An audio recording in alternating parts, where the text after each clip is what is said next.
요즘은 진짜 뜨거운 것 같아요. YTN 라디오 생생경제 2부 시작은 부동산으로 하겠습니다. 오늘은 김효선 NH농협 부동산 수석위원과 함께 다양한 부동산 이슈들 진단해 보겠습니다. 위원님 나와 계십니까? 네, 안녕하세요. 요즘 진짜 뜨거운 거 맞죠, 부동산? 네, 너무 뜨겁습니다. 이게 뜨거우면 안 될 곳이 또 뜨거워지는 또 불안한데 아무튼 새 정부가 출범한 지 2주가 조금 넘었는데 전반적인 상황부터 살펴보죠. 지금 어떻습니까? 지금 주간 단위로 서울이 계속해서 상승을 하고 있고요.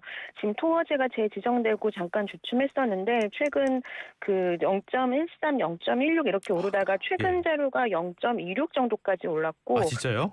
예, 예. 거래량도 잠시 주춤하다가 다시 5월 거래량이 한 7천 건 정도로 지금 이제 더 많아졌습니다. 굉장히 증가한 상황입니다. 이거 웃으면 안 되는데 주간에 0.26% 오른다는 거는 우리가 이거 복리로 계산을 해야 되니까 연으로 치면 어마어마한 상승률이 될 것 같은데요. 자, 지금 상황 그렇다면은 계속 가격이 오르고 있기 때문에 집주인들의 행동 양식도 바뀌었을 것 같아요. 매물 거두는 집주인들 많이 있습니까? 네, 이게 지금 토어제 지역과 또 그 옆에 있는 뭐 마포구, 성동구 지역 쪽으로 오르다가 그쪽이 거래가 되기도 하고 또 거래가 호가로 되니까 매물을 걷어들이는 집주인들이 생겨서 계속해서 확산되고 있거든요. 예. 그래서 주간 그 변동률을 보더라도 전국이 6월 2일자로 지금 하락에서 보합으로 바뀌었고요.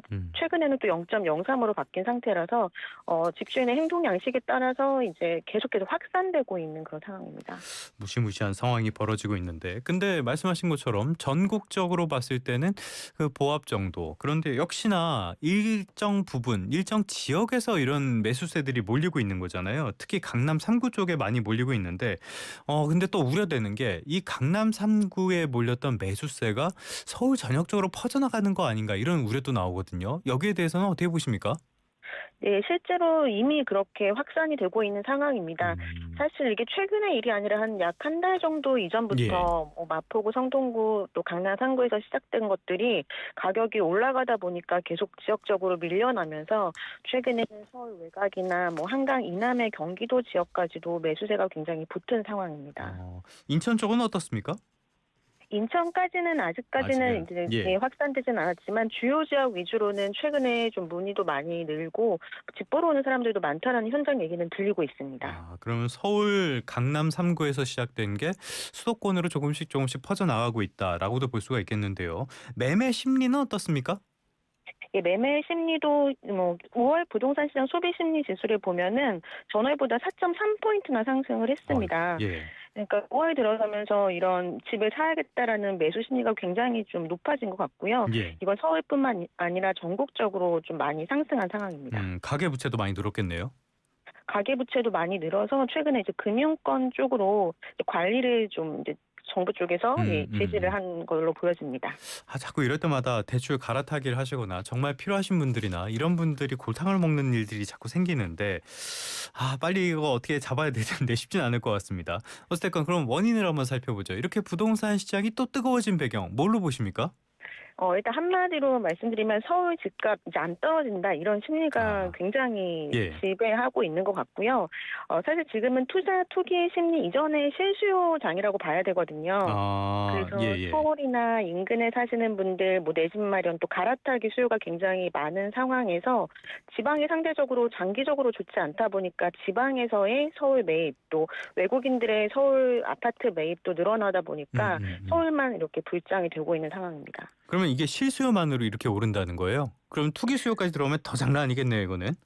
네, 실수요 플러스 지방에서의 이제 투자 수요가 일부 있긴 한데요. 과거처럼 다주택자들이 여러 채를 계속해서 구입하기보다는 투기 수요 자체도 뭐 지방에 있는 걸 처분하고 서울 걸 사고 이러신 좀 수요층들이 많아졌습니다. 그렇다면은 이게 여러 가지 요인들이 있겠지만은 신정부에 대한 기대감 내지는 신정부 정책에 대한 우려감 이런 것들이 작용했을 가능성 이런 것들은 어떻게 보세요? 그러니까 지금 신정부가 사실 과거에는 규제를 많이 했었는데 대선 과정에서는 규제를 하지 않겠다라는 방향 쪽으로 많이 언급을 했잖아요. 그러니까 이 불확실성이 여전히 좀 남아있는 상황인 것 같습니다. 그러니까 음. 한편으로는 규제를 하기 전에 사야 된다는 얘기들도 있고 또 한편으로는 신정부가 들어섰으니까 이제 경제나 이런 게 좀 좋아질 테니 이제 기대감으로 지금 아. 빨리 하루라도 빨리 매입을 하는 게 오히려 싸게 사는 거다 이런 심리들이 공존하는 것 같습니다. 최근의 흐름을 보면은 은행 쪽에 있던 예금 자금들 이런 것들이 주식 시장이나 부동산 쪽으로 옮겨간다. 이런 머니무브 현상도 좀 관측이 되는 것 같아요. 이 부분은 어떻게 보십니까? 네, 최근에 모든 자산 시장이 다 좋았던 건 아닌데 부동산도 마찬가지로 서울의 아파트만 한해서 굉장히 좋았잖아요. 예. 그러니까 모든 자산 중에서 서울 아파트, 특히 강남 아파트가 굉장한 안전자산으로 인식이 되다 보니까 이제 금융권에 있는 금액들도 많이 부동산 쪽으로 음. 진입이 된 상황이고요. 빌딩을 보시는 수요층들도 아파트 매입 쪽으로 많이 돌아서셔서 자산 시장에 투자를 하시는 여러 그 수요 심리들이 대부분 이제 아파트 음. 관심도가 좀 많이 생긴 것 같습니다. 참 인수위 없는 정부는 이런 게 참 힘들어요. 어떤 것들을 보여주기도 전에 시장이 먼저 반응을 해버리니까. 자, 이제 정부가 어떤 대책을 내놓고 어떤 방향으로 갈 것인가 이런 것들은 조금 뒤에 더 살펴보도록 하겠고요. 당장 발등에 떨어진 불이라면 가계부채가 아닐까 싶어요. 일단은 금융당국이 은행들 소집해서 대출 총량 관리하라 이렇게 경고를 했는데 이거 뭐 전 정부나 전전 정부나 모든 정부가 다 썼던 방법이잖아요. 이거 가시적인 효과 있을까요? 사실 대출 규제가 즉각적인 효과는 가장 높은 편이긴 하거든요. 예. 우리가 작년, 재작년 연말 정도쯤에 가계부채 관리를 통해서 뭐 거래 절벽 수준으로 한두 달 음. 정도는 좀 시장 과열을 잡는 데는 효과가 있었습니다. 예. 근데 이렇게까지 거래가 늘고 집값이 올라가면 사실 가계부채도 따라서 증가하는 거는 거의 자명한 얘기이긴 해서요. 잠시 쉬어가는 건 나쁘지 않은 걸로 보여지긴 하는데 사실 지금 이제 주요 입지 지역은 거의 가격이 이제 오를 대로 오르고 그게 중저가 쪽으로 옮겨가고 있는 상황에서 또 가계부채 관리가 예. 들어가니까 좀 거래가 늘어날 필요도 있는 그런 지역들은 오히려 또 가계부채 관리를 통해서 거래가 또 비활성화될 수는 있는 그런 음. 우려는 좀 있는 것 같습니다. 근데 사실 저는 이런 얘기 나올 때마다 제일 걱정되는 게 실수요자분들 이런 분들이 대출을 못 구하고 현금 부자들만 완전히 좋은 시장이 돼버리는 이런 꼴이 되지 않을까 걱정이 되거든요. 이런 걱정은 안 해도 되겠습니까? 그런 걱정 당연히 이제 들 수밖에 없고요. 강남 3구는 사실 대출 비중이 그렇게 높은 분들이 매입하는 곳은 아니기 그만큼 때문에 대출 안 나와요. 예. 대출 규제가 그렇게까지 큰 영향을 주진 않지만 중저가일수록 사실 대출 비중이 높잖아요. 그렇죠. 그러니까 네. 아무래도 이제 이자 금리도 높아질 걸로 전망이 되기 때문에 신규로 대출 받으시는 분들 그리고 계약을 해놓고 잔금 때 이제 대출을 실행하려고 계획하셨던 분들은 갑자기 바뀐 이런 스탠스에 따라서 굉장히 걱정이 많이 되실 것 음. 같습니다. 알겠습니다. 여러 가지 요인들이 있겠지만은 또 하나의 요인이라면은 최근에 금리 인하가 있었고 금리를 더 낮출 수밖에 없을 것이다라는 기대감도 작용하고 있는 것 같아요. 어제 금통위 의사록이 공개가 됐는데 여기에 대해서 뭐 금통위원들 금리를 낮춰야 한다. 그런데 부동산이 좀 걱정이다 이런 이야기를 했었거든요. 앞으로 금통위가 기준금리를 결정을 할 때 부동산 시장 변수가 될 가능성 이런 것들은 어떻게 보십니까?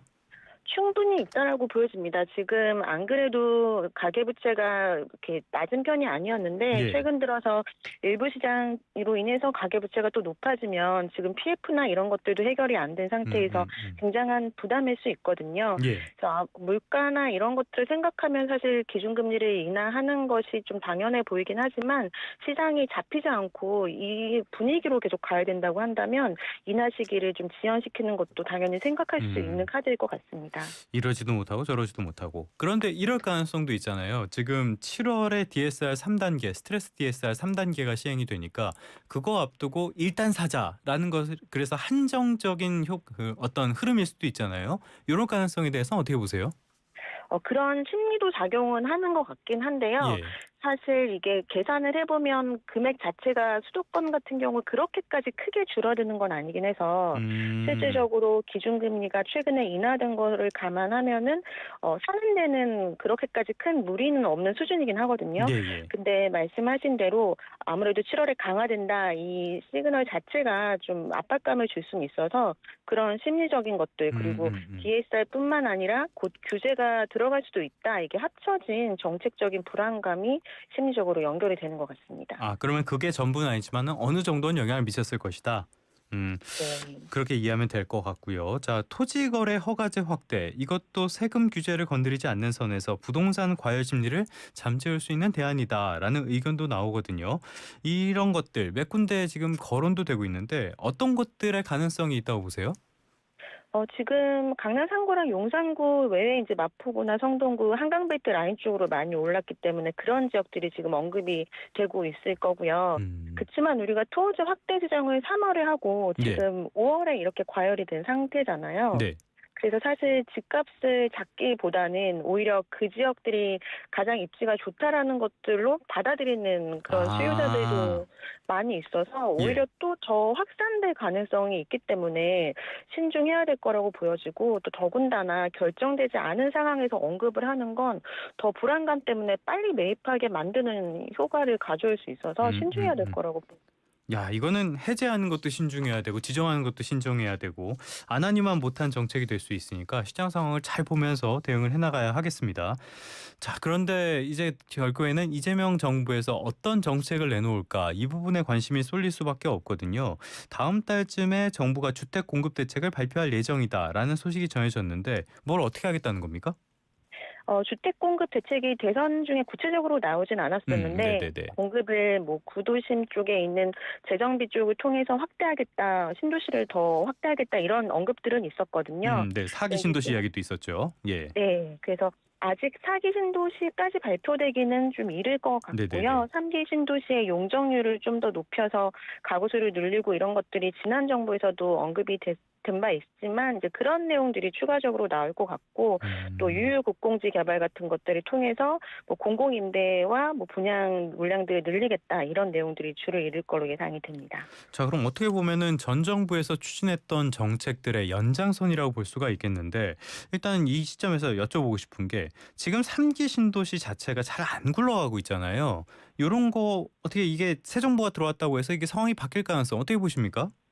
이게 제도적인 문제라기보다는 사업성에 관련된 네. 문제가 지금 더 근본적이라서 3기 신도시와 1기 신도시 노도시 특별법 이런 것들이 아직 효과를 발휘하지 못하고 있거든요. 예. 그래서 제도 완화를 지금 법안 통과가 좀 더 유리하기 때문에 완화된 제도 완화를 할 수는 있겠지만, 어찌됐든 사업성이라는 이 근본적인 난제를 해결하기 전에는 음. 이게 입주까지 이어지기는 어려울 거로 보여집니다. 쉽지 않을 것이다. 그럼 또 하나. 이렇게 해서 3만 플러스 알파를 공급을 한다. 성공한다. 이 정도면 충분한 겁니까? 이 물량 자체는 굉장히 좀 많은 수준이긴 해서요. 예예. 그 공급 목표가 지난 정부에도 250만 호 플러스 알파가 있었잖아요. 예. 근데 이제 최근 이게 더 추가돼서 발표가 된다 하더라도 사실 물량 자체만으로 지금은 수요자들의 불안 심리를 잠재울 수는 없거든요. 아, 예예예. 그래서 이제 양으로 승부하기보다는 정말 현실적으로 공급이 될 수 있겠다라는 구체적인 방안을 좀 내놔야 좀 공급에 대한 것들로 인한 심리가 좀 잠재워질 수 있을 것 같습니다. 역시 실질적인 어떤 결과물을 보여줘야 될 필요는 있어 보입니다. 자, 현장의 요구가 컸던 것 가운데 하나가 재건축 초과이익 환수제 이거 폐지해야 된다 이런 목소리가 컸잖아요. 그런데 여기에 대해서는 아직까지 언급이 없거든요. 인허가 과정을 단축하는 이런 것들만으로도 계획했던 공급 확대 무리 없이 갈 수 있다고 보십니까? 사실 지난 정부에서 인허가 과정 단축해서 뭐 이제 많이 진행이 되긴 했지만, 사실 이게 실질적으로 공급까지 이어지기 어려운 이유는 역시 사업성의 문제잖아요. 예. 사실 제초안 같은 경우도 폐지한다고 해서 이게 큰 효과는 없을 거로 생각됩니다. 왜냐하면 재건축을 통해서 이익이 나는 단지 자체가 지금은 극히 소수기 때문에 이게 실질적인 효과는 없지만 심리적으로 그래도 음, 음, 조합원들이 좀 음. 더 동의를 하거나 하는 데는 유리할 수 있기 때문에, 그래도 뭐 지역에 따라서 폐지하는 지역들, 뭐 유예하는 지역들이 좀 나눠야 되지 않나라는 개인적인 생각이 있긴 한데, 예. 사실상 지금 분위기를 보면 폐지는 좀 쉽지 않아 보이긴 합니다. 또 지역별로 나눠서 하는 거는 뭐 지금 여권에서 워낙 별로 안 좋게 보는 것들이니 쉽진 않을 것 같네요. 자, 지금 상황을 보면은 2017년 5월에 그때 당시에 출범했던 문재인 정부 출범 초기와 비슷하다. 이런 전망도 그런 분석도 나오는 것 같아요. 당시에 출범하자마자 부동산 부동산 가격이 막 천정부지로 오르면서 시장이 굉장히 혼란스러웠고 그래서 한 달 만에 부동산 대책이 나와서 이 혼란을 더 키운 적이 있었는데 자 네. 지금 정부에서는 공급으로만 집값을 잡을 거다. 수요 규제는 없을 거다. 이 기조 지금 같은 흐름이 이어진다면 계속 이어갈 수 있을까요? 글쎄 언제까지 이걸 버틸 수 네. 있을지는 모르겠습니다만 사실 공급이 지금 실질적으로 이제 쉽지가 않은 상황이고 뭐 순차적으로 잘 된다 하더라도 당장 효과는 이제 음. 장기적인 효과가 기대되는 거잖아요. 예예. 단기적으로는 어느 정도의 수요에 관련된 그런 대책들도 나와야 될 것 같기는 한데요. 그게 사실 시점적으로 지난 문정권 때 정부도 마찬가지로 학습 효과가 있었기 때문에 예. 이렇게 제대로 된 점검과 장기와 단기가 합쳐진 이런 구체적인 방안이 나오기 전에 쉽게 수요만 억제하다 보면 또 부작용이 생길 수 있으니까 완벽한 반면 교사가 있죠. 예. 네, 그래서 좀 더 신중할 거라고 좀 생각이 되고요. 음. 언젠가는 수요를 좀 억제하는 방안이 나올 수는 있을 거라고 생각됩니다. 문재인 정부 때 부동산 정책 그리고 그 정책이 나왔을 때 시장이 반응하는 그런 모습들 생각하면은 정책의 어떤 방향성도 가늠해 볼 수 있지 않을까 싶습니다. 자, 지금까지는 서울 그리고 수도권 중심으로 부동산 시장에 대한 이야기를 해봤는데 반대로 지금 시장에서도 지방 같은 경우에는 여전히 굉장히 어렵단 말이에요. 이 부분에 대해서는 정부 차원의 지원 같은 것들 당장 시급하다고 봐야 되지 않을까요? 지방이 이제 미분양 같은 것들이 계속해서 적체되고 있고 준공업 미분양도 늘어나고 있기 때문에 예. 이게 사실 미분양 문제뿐만 아니라 이제 건설사들이 계속해서 아, 어렵고 신규 사업도 없기 때문에 어려움이 적체되고 있거든요. 예. 미분양과 함께. 그래서 이런 부분에 대해서 어느 정도 좀 이제 정부의 지원이나 아니면 건설사 자체의 이런 노력들이 필요해 보이고요. 그렇지만 이런 주택에 대한 지표 자체는 지방도 조금씩 그 하락폭이 음. 완화되고 있긴 하고 예예. 오히려 미분양이 없는 그러니까 굉장히 활성화됐던 시기 때 분양을 하지 않아서 공급이 부족했던 지역들은 이제 보합이나 상승화로 전환한 지역도 나타나고 있긴 합니다. 예예예. 지방 상황도 조금씩 나아지고 있다고 봐야 되나 또 불안해지고 있다고 봐야 되나 좀 애매하긴 하네요. 자, 또 네. 다른 과제 하나를 보자면은 전월세 시장, 임대차 시장이 아닐까 싶어요. 전세 매물이 줄면서 지금 전세의 월세와 굉장히 빨라지고 있다라는 분석이 나오고 있는데 이 시점에서 정부가 어쨌건 서민들의 그 실거주를 보장하고 지원할 책임은 있잖아요. 어떤 시장 안정화 방안이 필요하다고 보세요? 일단 지난 그 정권 때 나왔던 매입 임대주택 이런 것들이 어느 정도 지금 신청은 있는데 그게 실질적으로 완전히 공공 임대주택으로 이렇게 물량이 공급되지는 않은 음. 상황이거든요. 예. 그래서 나왔던 공공 임대주택들이 좀 빠르게 진행이 돼야 될 것 같고요.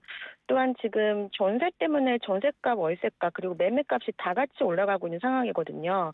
근데 이제 토지 같은 경우들도 전세 매물을 잠기게 하는 또 그런 영향을 주기 때문에 일단 새롭게 하는 대책들도 신중하게 하면서 그 음. 공공임대 쪽을 좀 빠르게 진행해야 될 것 같습니다. 이슈 하나만 더 살펴볼게요. 최근에 청약통장 가입자 한 달 만에 2만 5천 명 줄었다고 해요. 이 청약통장 가입자도 줄어드는 게 굉장한 추세로 보이긴 하는데 가장 큰 원인으로는 분양가 상승을 꼽는다고 합니다. 이런 것들이 이게 원인을 보자면은 이게 건설업계 불황으로 봐야 돼요? 아니면 건설 비용이 늘었기 때문으로 봐야 돼요? 둘 다인 것 같은데요. 음. 공사 비용이 는으로 인해서 지금 사업성이 나오지 않고 또 분상제가 있는 강남권, 용산구 이런 지역들 외에는 고분양가로 분양해도 분양이 되지 않으니까 예. 물량 자체도 없는 상황이거든요. 그러니까 청약이 유리했을 때는 청약 통장 가입자 수가 굉장히 늘어나지만 이렇게 가입을 해봤자 지금 청약을 넣을 곳도 없고 또 당첨도 희박하고 이게 음. 지방과 서울에 둘 다 좀 어려워지다 보니까 뭐 해지 건수도 늘어나고 가입자 수는 줄어드는 상황입니다. 청약통장의 문제는 계속 반복되고 있는 것 같고요.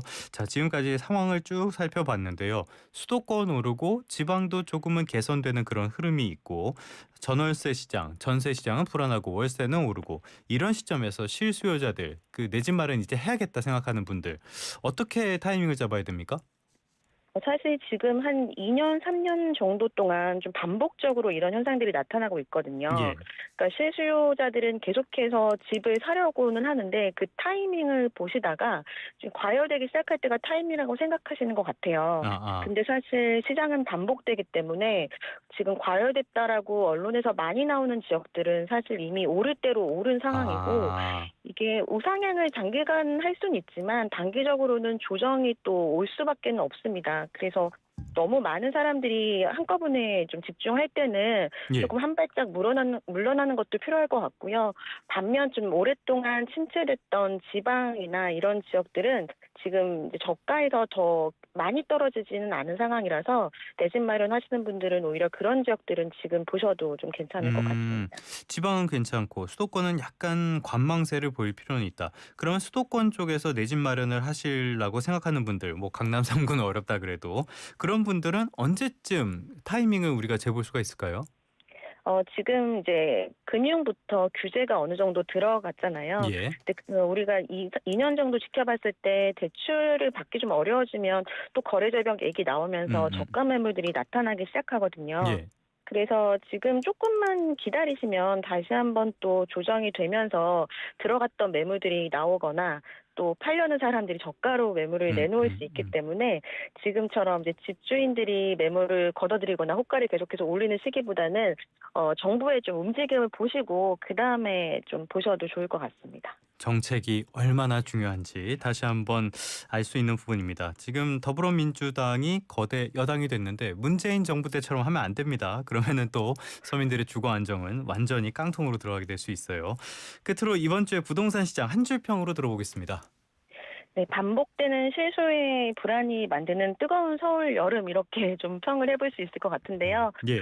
사실 여름은 비수기인데 지난해도 그렇고 여름마다 굉장히 서울의 일부 지역으로 시작된 이런 수요세들이 계속해서 이제 과열을 만들어내고 있는 것 같아요. 음. 근데 또 말씀드린 것처럼 지금 정부에서 충분히 이런 부분들을 진단하고 있고 정책적으로도 당장 정책을 내놓으라는 식으로 이제 얘기를 하시는 분들도 계시던데 사실 뭐 2주 만에 정책을 내놓는 게 더 이상하다는 아, 생각이 그렇죠. 예. 들거든요. 그래서 이제 정책이 좀 이제 대선 때 언급했던 것처럼 꼭 세금으로 잡기보다는 지금 이 시장을 점검해서 장기적인 것과 단기적인 것들이 어떻게 나오는지를 한번 보시고 그다음에 좀 더 현명한 그런 선택을 하시기를 바라겠습니다. 하긴 말씀하신 것처럼 문재인 정부 때처럼 얼기설기 정책을 대충 만들어 갖고 한 달 만에 발표할 바에는 그냥 안 하고 가만히 있는 게 훨씬 낫겠죠. 알겠습니다. 지금까지 김효선 NH농협 부동산 수석위원과 함께 부동산 시장을 둘러싼 다양한 이슈들 점검해봤습니다. 오늘 말씀 고맙습니다. 네, 감사합니다. 르노 그랑콜레오스 하이브리드